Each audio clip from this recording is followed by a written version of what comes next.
श्रीमद्भागवतन्नाम पुराणं लोकविश्रुतं श्रुणुयात् श्रद्धया युक्तः मम சந்தோஷகாரணம். பாகவத புராணத்தை பாராயணம் பண்ணுவது பெருமானுக்கு பெருமகிழ்ச்சியை அளிக்கிறது. இந்த புராணத்தை முழுவதுமாக சொல்ல முடிந்தாலும் சரி, அல்லது ஓர் ஸ்கந்தத்தை படித்தாலும் சரி, அல்லது ஒரு அத்தியாயத்தை சொன்னாலோ இயலவில்லை என்னால் ஒரு ஸ்லோகத்தை சொன்னாலோ அல்லது ஒரு ஸ்லோகத்தினுடைய பாதையை கூறினால் கூட பகவான் திருப்தி அடைகிறான். அதென்ன ஒரு ஸ்லோகத்தினுடைய கால் பங்கையோ பாதி பங்கையோ சொன்னால் அது நிறைவு ஏற்பட்டுடுமாங்கிற சந்தேகம் நமக்கு வரலாம். அதை சொல்கிறதுக்காகவான்னு புஸ்தகத்தை தரப்போம் இல்லையா? திறக்கும்போது அதுக்குன்னு தனி சக்தி உண்டு. அந்த அரை ஸ்லோகம் சொல்ல வச்சவனை கண்டிப்பாக ஒரு ஸ்லோகம் சொல்ல வைக்கும். ஒரு ஸ்லோகம் சொன்னவனுடைய மனசு கண்டிப்பாக ஒரு அத்தியாயத்தில் ஈடுபடும். எதுவும் சிறியதாக தொடங்கித்தானே பெருக்க வேணும். யமுனோத்ரி கங்கோத்ரின்னு கேள்விப்படுறோம். கங்கையினுடைய உற்பத்தி ஸ்தானம் இவ்வளவு சின்னதாக இருக்கும். காவேரி உற்பத்தி ஸ்தானம் கொடகுமலை பக்கம் போனோம்னா இவ்வளவு சின்னதாக இருக்கும். ஆனால் அதுக்கப்புறம் அது எவ்வளவு தூரம் பல்கி பெருகி ஓடி வர்றது. அதே போலத்தான் பெருமானை அடைவதற்கு நாம் செய்யும் முயற்சிகளெல்லாம் சிறு முயற்சியாக இருக்கலாம். ஆனால் அதை பேரளவிலே பெருமான் பல்கி பெருகி போம்படி வளர்த்து விடுகிறார். ஆழ்வாரே தன் பாசுரத்தில் ஈர நெல் வித்தி முளைத்த என் நெஞ்சப்பெரும் செய்யுள்னு சாதித்தார். ஒரு சின்ன நெல்லை விதைச்சதுலேருந்து அதை பெரிய மரமா வளர்க்கிற வரைக்கும் பெருமான் செய்கிறான். அந்த சிறு ஆசையை நாம் காட்ட வேண்டும். அதை மட்டும்தான் எதிர்பார்க்கிறான். இப்போ நாம் பார்க்க வேண்டியது ஏழாவது ஸ்கந்தத்தில் 12வது அத்தியாயம். இப்போ பிரம்மச்சாரிகள் நடந்து கொள்ள வேண்டிய முறை என்ன, வானப்பிரஸ்தர்கள் நடந்து கொள்ள வேண்டிய முறை என்ன, இந்த ரெண்டு இந்த அத்தியாயத்தில் உள்ளது. இதுக்கு அடுத்த அத்தியாயத்திலே சந்நியாசிகள் நடந்துக்க வேண்டிய முறை இருக்கு.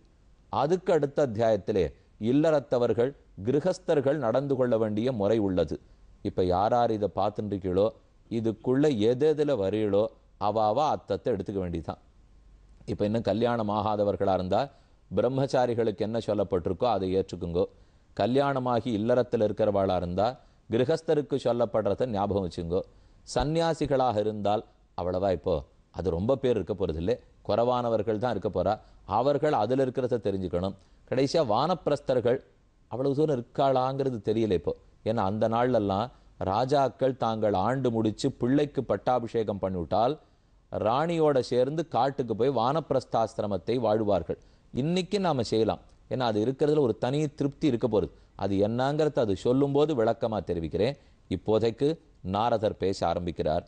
பிரம்மச்சாரி குருகுலே வசந்தாந்தோ குரோர்ஹிதம் ஆச்சரன் தாசவன் நீச்சக குரவ் சுதிருட சௌஹிருதா.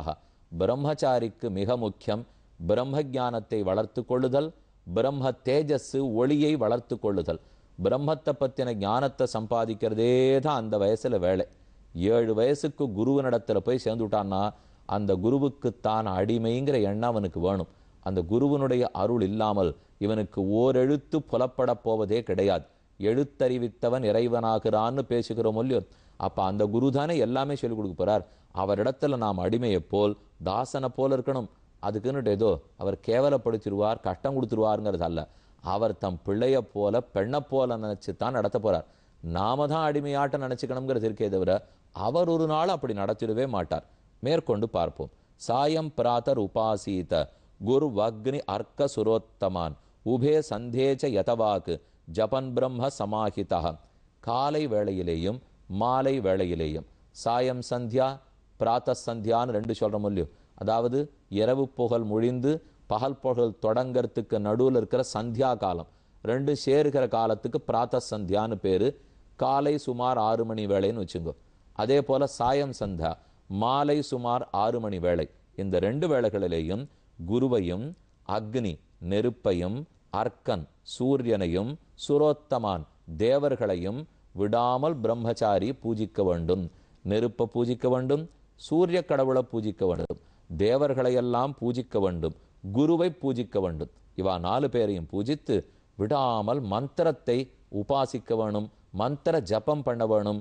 காயத்ரி மந்திரத்தை ஜபம் பண்ணுறது ரொம்ப முக்கியம். அதை ஆச்சாரியனிடத்திலே உபதேசம் பெற்றுக்கொண்டு தகுதி உள்ளோர் சொல்ல வேணும். எந்தெந்த மந்திரத்தை உபதேசம் பெற்றுண்டு தான் சொல்லணுமோ அப்படி தான் சொல்லணும்.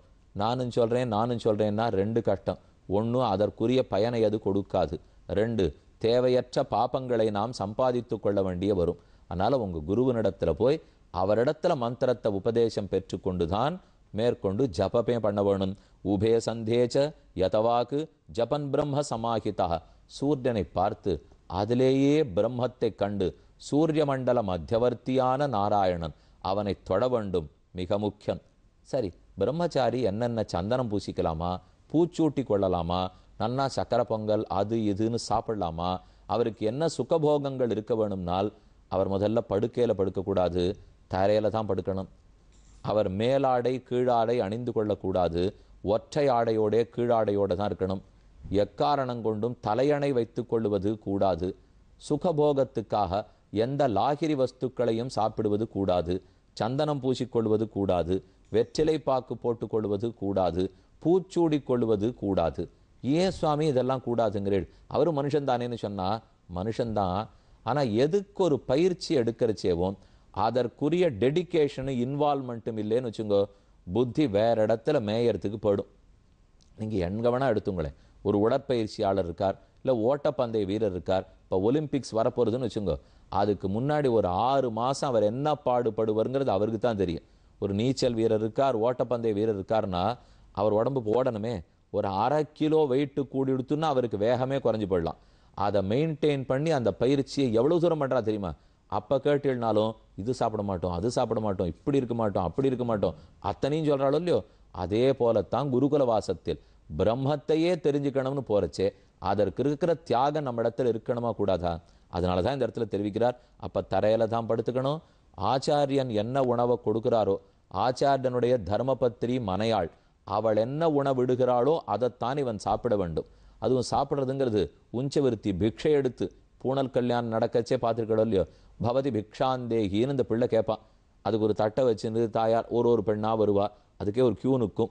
ஒத்தத்தர இடத்துலையும் பவதி பிக்ஷாந்தேகி, எனக்கு பிக்ஷை போடு பிக்ஷை போடுன்னு கேட்டா அந்தந்த பெண்ணு தங்கள் தங்கள் வீட்டிலேருந்து அரிசி எடுத்துன்னு வந்திருக்கணும். அதெல்லாம் இப்போ 6 தூக்கிண்டு பூனல் கல்யாணத்துக்கு போகிறது. அதனால அங்கேயே ஒரு 1/2 மூட்டை அரிசி இப்போ ஏற்பாடு பண்ணி வச்சுடுறா. பிள்ளை கையில் தட்டை வச்சுக்கிறான். அதுவே இப்போ சர்க்குலேஷனில் போக ஆரம்பிச்சுடுத்து. அந்த அரிசி தட்டில் விழும், தட்டிலேருந்து பிள்ளை உடனே மூட்டையில் கொட்டி விட்றான். மூட்டையில் அரிசி மறுபடியும் தட்டுக்கு வருதுன்னா இவன் ஒரு வீட்லேயும் போய் உஞ்சவிருத்தி பண்ணணும், பண்ணி வாங்கி வாங்கி சாப்பிடணும். அதோட அல்ல, அவன் போய் பிக்ஷை எடுத்து அரிசியை வாழ்ந்து ஆச்சார நடத்துல காட்டணுமா. இதை நான் உண்ணலாமான்னு அவர்கிட்ட அனுமதி பெற்று கொண்டு தான் சாப்பிட போகணும். இதை சொல்ற அர்புஞ்சீத யத் அனுஜாதா நோச்சேத் உபவசேத் குவச்சித்து. அவர் என்னமோ ஒரு வேகத்துல தலையை அசைக்காத போயிட்டாருன்னா அன்னைக்கு பட்னி கிடக்கணுங்கிறார். வாழ்ந்து வந்ததே கட்டப்பட்டு அதுக்கு மேல போனா போறதுன்னு அவரிடத்துல நாங்க காட்டின்னு இருக்கோம். இதுக்கு மேல நீர் வேற அனுமதிக்கணுமான்னா அவ்வளவு தூரம் ஆச்சாரியனுக்கு அடங்கி இருக்கணும் அப்படின்றதுதான் கருத்து. வர்ஜயேத்து பிரமதாகாதா மககிருகஸ்தோ பிருகத் விரதா இந்திரியாணி பிரமாதீனி ஹரந்தியபி யதேர் மனஹ. இந்திரியங்கள் எல்லாம் ஆங்காங்கு மேய்ச்சலுக்கு போய்விடும், கட்டுப்பாட்டுக்குள்ளே வராது. மனசை வச்சு இந்திரியங்களை எவ்வளவு கட்டுப்படுத்த பார்த்தாலும் ஓடும் இல்லையோ. இந்திரியங்கள் ஓடிப்படுத்து புலன்கள் வசத்தில் இல்லைன்னா படிப்பு வராது. இது கஷ்டமான படிப்பாச்சே. இப்போ உலகத்தில் எத்தனையோ படிப்புகள் இருக்கு. மெடிசன் படிக்கிறோம், லா படிக்கிறோம், ஆடிட்டுக்காக படிக்கிறோம், பல படிப்புகள்லாம் இருக்கும் இல்லையோ. சுவாமி, அதையும் ஆன்மீக படிப்பையும் ஒப்பிட்டு பார்த்தால் ஃபிலாசபி படிக்கிறமே, வேதாந்தம் படிக்கிறமே, அதுக்கு எப்படி இருக்கும்? ஒருவேளை அதுக்கெல்லாம் சீட்டு கிடைக்காதவா இதை படிப்பார்களோ என்று மனசுல வச்சுட்டு இருக்கோம் பாருங்க. இது ஒன்றும் அவ்வளவு சுலபமான படிப்பு அல்ல. ஆனால் வேறுபாடு என்னன்னா, அதை படித்தவாளும் இதை படிச்சாகணும். ஆனால் இதை படிச்சிருக்கிறவன் அதை படிக்கணுங்கிற அவசியம் கிடையாது. யார் ஒருத்தனுக்கு பிரம்மம் கையில் வந்துட்டாரோ அப்புறம் மற்ற எந்த படிப்பை பற்றி அவர் கவலைப்பட போறார்? இதை இப்போ நான் ஒரு உபன்யாசகங்கிறதுக்காக செருக்கோடே சொல்லவில்லை. நீங்கள் எந்த ஆடிட்டரை கேட்டு பாருங்கோ, எந்த அட்வொகேட்டை கேட்டு பாருங்கோ, எந்த டாக்டர்கிட்ட கேட்டு பாருங்கோ, என்ன இருந்தாலும் பிரம்மம் தானே. அவனை தெரிஞ்சுட்டா தானே நாம் நிறைவே அடைய முடியும். அப்போ அந்த கல்வியை இந்த பிள்ளை கற்றுக்க போகிறச்சே சுலபத்தில் வந்துடுமா? ரிஷிகள்லாம் எவ்வளவு கட்டப்பட்டதை சொல்லியிருப்பா. அந்த வயசில் சிரமப்படாமல் அப்புறம் எந்த வயசில் சிரமப்பட போகிறோம்? 7 வயசில் பிள்ளை போயிருக்கான், 12 வருஷம் குருகுல வாசம், அதை நெருடியாக கெட்டியாக பண்ணிட்டான்னா அப்புறம் அத்தனை அர்த்தமாக அவன் கைக்கு வந்துடும். எவ்வளவு ஆனந்தமாக பிரம்மத்தை அனுபவிக்க ஆரம்பிச்சுட போகிறான். அதுக்காகத்தான் இந்த சட்ட திட்டங்கள். இந்திரியங்கள் புலன்கள் கட்டுப்பாட்டில் வரணும், மனசு கட்டுப்பாட்டுக்கு வரணும். ஆகையால் ஆச்சாரியனுக்கு கட்டுப்பட்டு சுகத்தை துறந்து போகத்தை துறந்து நல்ல நிஷ்டையோட பிரம்மச்சாரி இருக்கணும்.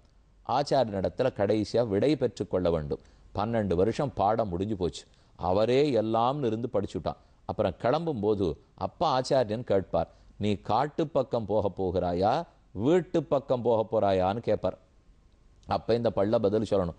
நான் வீட்டுக்கு போக போறேன்னு சொன்னா இல்லறத்தை ஏத்துக்கு போறேன், கல்யாணம் பண்ணிக்க போறேன்னு அர்த்தம்.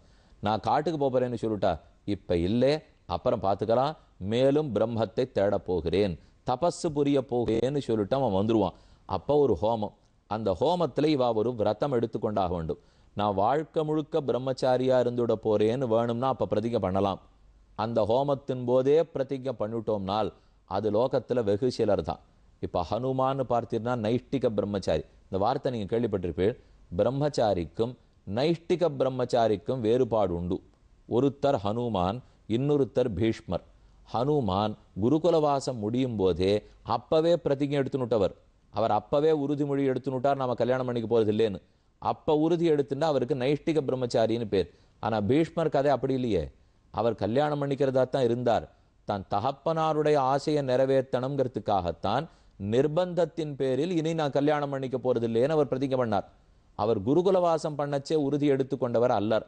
அப்ப பீஷ்மர பிரம்மச்சாரின்னு சொல்லலாம். ஆனா ஹனுமானத்தான் நைஷ்டிக பிரம்மச்சாரின்னு சொல்ல வேண்டும். அப்ப ஹனுமானோ பீஷ்மரோ பிரம்மச்சாரி. ஆனா நாம நேர்கொண்டு நம்ம அருகாமை காலத்துல பார்த்ததில்லை. சீவைஷ்டவ சம்பிரதாயத்திலே வடக்கு திருவீதி பிள்ளை என்னொரு ஆச்சாரியன் எழுந்துருளி இருந்தார். அந்த சுவாமி நம்பிள்ளையினுடைய சச்சிஷ்யர். நம்பிள்ளை தான் திருவாய்மொழிக்கு ஈடு 36,000 படிங்கிற உரை எழுதியுள்ளார். அவருடைய சிஷ்யர் வடக்கு திருவீதி பிள்ளை. அவருடைய குமாரர்கள் 2 பேர். ஒருத்தருக்கு பிள்ளை லோகாச்சாரியர்னு திருநாமம், மற்றொருத்தருக்கு அழகிய மணவாள பெருமாள் நாயனார்னு திருநாமம். இவா 2 பேருமே நைஷ்டிக பிரம்மச்சாரிகள். பிரம்மச்சாரியா இருந்துவிட்டாலே அதுக்கு ஒரு தனி சிறப்புண்டு. நம்ம வேடிக்கையா சொல்லுவோம், பிரம்மச்சாரி சேட்டை போல பாரு அப்படின்னு சொல்றோமோ இல்லையோ. சேட்டைன்னு ஏதோ சின்ன வயசுல இருக்கலாமே தவிர அதுக்குன்னு வயசான அப்புறம் யாரானு சேட்டை பண்ணிட்டு இருக்க போறாளா? இப்போ பிரம்மச்சரியத்துக்கு ஒரு தனி விரத சிறப்பு. பிள்ளை லோகாச்சாரியர் ஸ்ரீரங்கத்துல நெடுங்காலம் வாழ்ந்திருந்தார். இப்பவும் லோகாச்சாரியருடைய சன்னதி ஸ்ரீரங்கத்திலே ராமானுஜருடைய சன்னதிக்கு அருகாமையில் உள்ளது. அந்த பிள்ளலோகாச்சாரியர் தான் நம்பெருமாளையே காப்பாற்றி கொடுத்தவர். அந்நியர்களுடைய படையெடுப்பு ஏற்பட்ட போது நம்பெருமாள் ஸ்ரீரங்கத்திலிருந்து வெளியே போக வேண்டிய நிர்பந்தம் ஏற்பட்டது. இந்த சுவாமி நம்பெருமாளை எழுந்துருள பண்ணி கொண்டு அரங்கநாதன் விக்கிரகத்தோட மூடு பல்லக்கல தெற்கு நோக்கி போனார். மதுரப்பட்டணத்துக்கு அருகில வந்தார். மதுரைக்கு அருகில ஆனமலைன்னு பெரிய மலை பார்க்கிறோம் இல்லையோ, அந்த மலையினுடைய தொடர், அதன் அடிவாரத்தில் இன்னைக்கும் கொடிக்குளம்னு ஒரு கிராமம் இருக்கு. அன்னைக்கு அதுக்கு ஜோதிஷ்குடின்னு பேர். அந்த இடத்தை தாண்டி அன்னட பக்கம் இறங்கிட்டோம்னா திருமாலிடுஞ்சோலை மலர் கள்ளழகருடைய ஆஸ்தானம் வந்துடும். ஆனா நான் சொல்லிட்டு இருக்கிறது இந்த பக்கம். இப்போ அதனுடைய கரையில் அழகான குளம், அதுக்குள்ள ஒரு குகை, ஆறு சுலபத்தில் கண்டுபிடிச்சிட முடியாது. அந்த குகைக்குள்ள கொண்டு போய் அரங்கநாதனை வச்சுட்டு பக்கத்திலேயே இருந்து அவனை பாதுகாத்துன்னு வந்தார். ஆனா 2 ஆண்டுக்குள்ளே அவருக்கு நோய்வாய்ப்பட்டார். அங்கேயே அவர் பிராணனை துறந்து மோட்சத்தை அடைஞ்சு விட்டார். எதுக்கு சொல்ல வந்தேன், அந்த பிடலோகாச்சாரியருக்கு இன்னைக்கு அந்த இடத்துல ஒரு திருவரசு உள்ளது. திருவரசனால் மகான்கள் எந்த இடத்திலே உயிரை நீத்தார்களோ அங்கேயே அவர்களுக்கு திருவரசு சமர்ப்பிப்பது வழக்கம். அதை போல இங்கே நாம சேவிச்சுக்கலாம். ரொம்ப ஆச்சரியமான ஒரு பெருமாள் சன்னதி, பக்கத்துல உயரத்தில் இருக்கக்கூடிய பிள்ளைலோகாச்சாரியருடைய சன்னதி. அந்த பிள்ளைலோகாச்சாரியரும் சரி, அவருடைய திரு தம்பியாரும் சரி, இருவரும் நைஷ்டிக பிரம்மச்சாரிகளாக வாழ்ந்தவர்கள். அப்ப பிரம்மச்சாரிகள் எப்படி இருக்கணும்னு பார்த்துட்டோம். அவன் ஆச்சாரியனுக்காக வேண்டிய தட்சிணை கொடுக்கணும். ஆச்சாரியாய பிரியன் தனமாகிருத்திய பிரஜாதந்துன் மாவியவச்சேத்சீஹி சத்தியான்ன பிரமதித்தவ்யம். ஆச்சாரியர் உபதேசம் பண்றார், பிள்ளாய் நான் சொன்ன வேதத்தை மறந்துடாதே, அதை மீறி நடக்காதே, குருவுக்கு அர்ச்சனையை விட்டுடாதே, தேவ பூஜையை விட்டுடாதே, சத்தியத்திலிருந்து மீறாதே, தர்ம மார்க்கத்தை தாண்டாதே, நேர்மையா நடந்துக்கோ.